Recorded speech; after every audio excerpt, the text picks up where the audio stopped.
जम्मू काश्मीरच्या पहलगाममध्ये 22 एप्रिलला जे नृशंस हत्याकांड झालं त्या हत्याकांडाचा पतंजली योग समिती अमरावती जिल्ह्याच्या वतीनं शाखा बोर्डच्या वतीनं इथे आम्ही निषेध व्यक्त करत आहोत।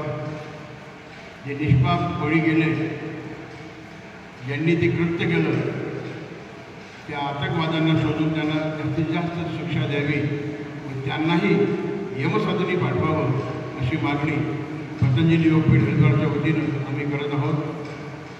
सध्या पूर्ण भारत एक झालेला आहे, कारण अशा प्रकारचं जघन्य हत्याकांड कुठल्याच देशाला मान्य नाही।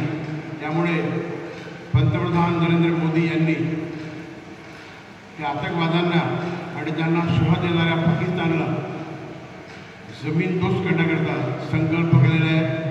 आम्ही या घटनेचा निषेध करतो आणि सध्या युद्धस्तरीय वापर निर्माण झालेले आहे। जर युद्ध झालं तर युद्धामध्ये आपला विजय होऊ अशी अपेक्षा व्यक्त करतो। धन्यवाद।